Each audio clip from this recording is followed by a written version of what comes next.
orang kadang-kadang ada takut, wah nanti kalau pengencer darah jadi perdarahan, nanti kalau saya buang air keluar darah gimana? Lalu katanya kok dengar serem-serem katanya ada yang muntahnya darah katanya. Orang-orang apa saja yang lebih berisiko mengalami pembekuan darah trombosis vena dalam ini? Untuk pasien yang perlu tirai baring, terutama di rumah sakit ataupun di rumah dalam keadaan home care, itu kami sama-sama harus mengawasi kemungkinan timbulnya trombosis vena dalam, dan yang penting kita tahu bahwa hal itu dapat dicegah dan dapat diatasi.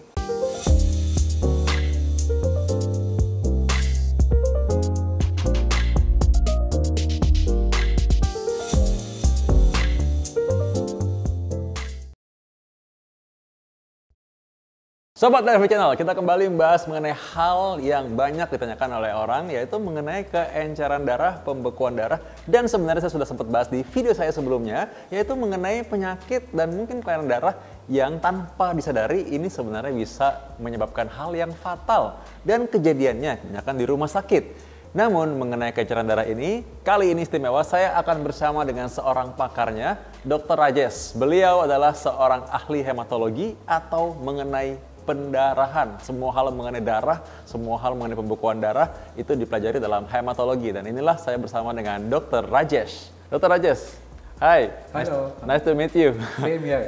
Dr. Rajesh, banyak yang nggak tahu bahwa hal yang fatal bisa terjadi karena pembekuan darah. Dan kabar bagusnya sebenarnya bisa dicegah.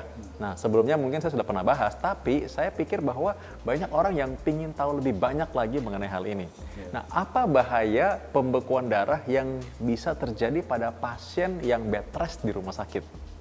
Iya, betul. Banyak pasien-pasien kami di rumah sakit tanpa kita sadari mengalami suatu keadaan yang kita sebut trombosis vena dalam. Ini dapat menyebabkan keadaan yang kita sebut sebagai emboli paru atau sesak napas yang tiba-tiba dan bisa menyebabkan fatal. Padahal awalnya mungkin saja orangnya bukan dirawat karena permasalahan itu ya. Artinya orangnya kelihatannya sehat-sehat saja. Iya, betul.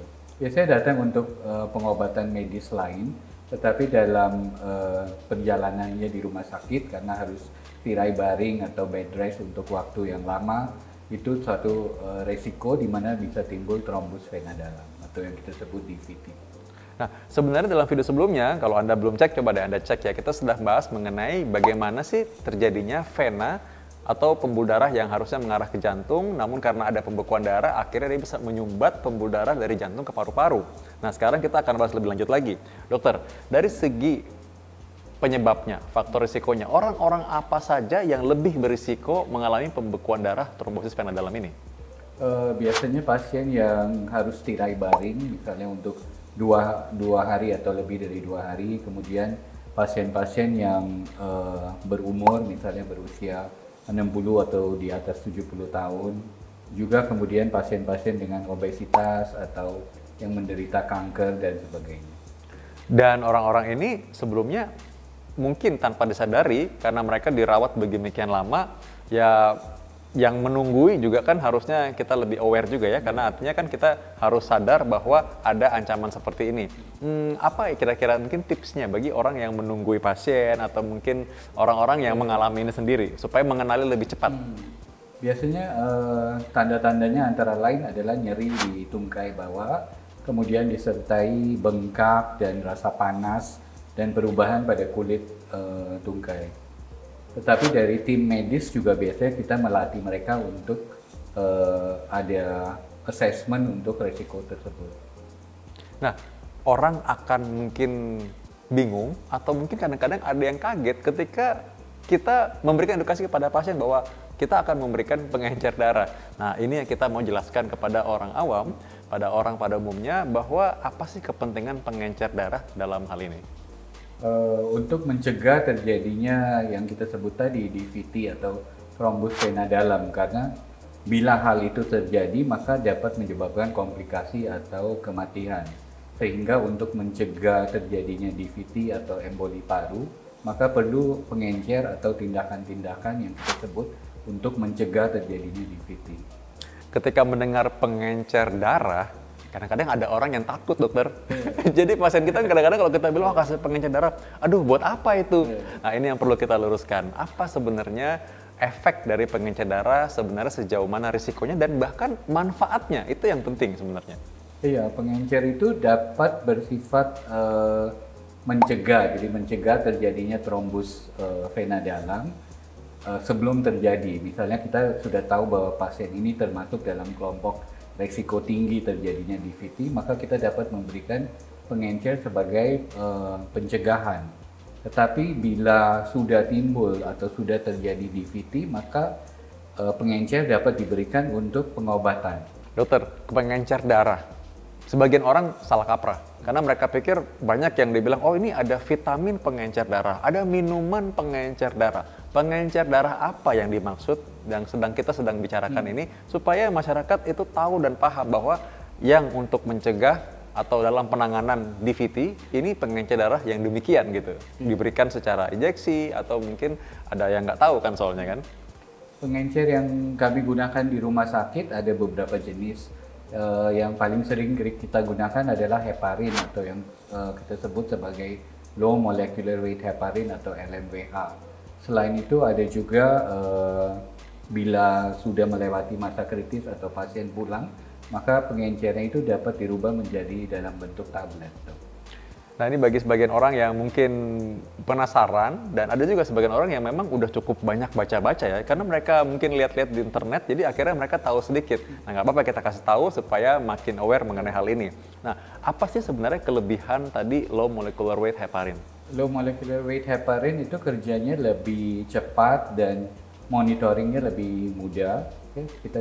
Karena masa kerjanya cukup pendek sehingga bila timbul komplikasi, maka obat itu dapat dihentikan atau dapat dikurangin atau di-adjust dosisnya. Sebagian orang-orang yang mungkin tinggal di luar negeri, ada yang berapa kali pernah tanya sama saya, dan ini saya rasa hal yang menarik untuk kita jelaskan kepada masyarakat ya. Mereka kadang cukup educated atau cukup cerdas untuk bisa mengetahui bahwa ini ada pasien-pasien yang dirawat home care di rumah, mereka dirawat karena penyakit kronis advance ya, mungkin tadi dokter udah bilang cancer. Dan mereka tahu, oh itu obat yang disuntik di perut bukan? Nah mungkin nggak apa-apa kita jelaskan dalam kapasitas untuk orang-orang awam supaya mereka tahu sedikit mengenai bagaimana cara pemberiannya. Pemberian untuk low molecular weight heparin itu diberikan biasanya 1 atau 2 kali dalam sehari, diberikan melalui injeksi yang kita sebut injeksi subkutan. Ya, jadi jarumnya itu kecil dan dangkal dan diberikan biasanya di daerah perut atau di daerah paha.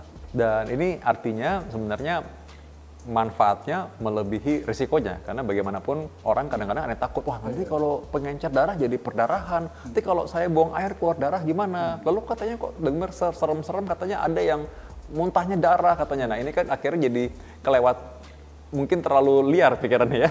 Jadi akhirnya malah takut berlebihan. Padahal memang ya semua pengobatan ada risikonya. Namun manfaatnya yang kita utamakan dalam memberikan pengobatan ini. Nah sebenarnya bagi mereka yang di luar sana, mungkin kita bisa kasih tahu sekali lagi bahwa pemberian pengencer darah ini memang ada protokolnya dokter ya? Iya, biasanya kalau untuk pasien-pasien di rumah sakit, kita ada suatu protokol atau assessment di mana kita menilai faktor resiko. Jadi faktor resiko untuk dapat timbulnya trombosis vena dalam. Bila pasien itu masuk dalam kriteria resiko, baik resiko rendah atau resiko tinggi, baru kita memulai pengobatan. Dan pengobatannya juga variatif seperti kita sebut tadi, ada yang tindakan mekanis, ada yang obat, ada yang bentuk suntik.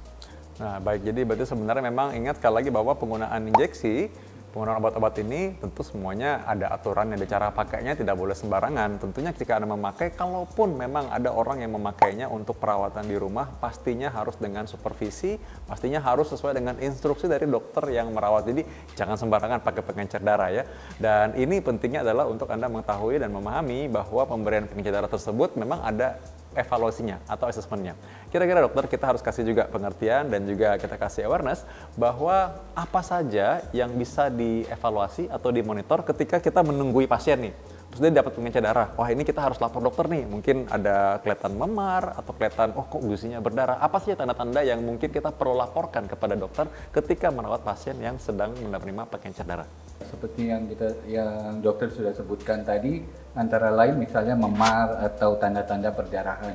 Tanda-tanda perdarahan itu bisa berupa perdarahan dari hidung, perdarahan dari gusi, ataupun bintik-bintik merah atau biru di kulit. Apakah pemberian ini memang akan diperpanjang dengan obat, dilanjutkan dengan obat oral, ataukah ini akan diberikan dalam beberapa hari? Itu tentu saja sangat perlu untuk evaluasi dan orang per orang akan sangat berbeda. Jadi karena itu, informasi yang kami berikan ini bukan untuk sebagai advice medis untuk personal tertentu, tapi ini adalah pengetahuan secara umum.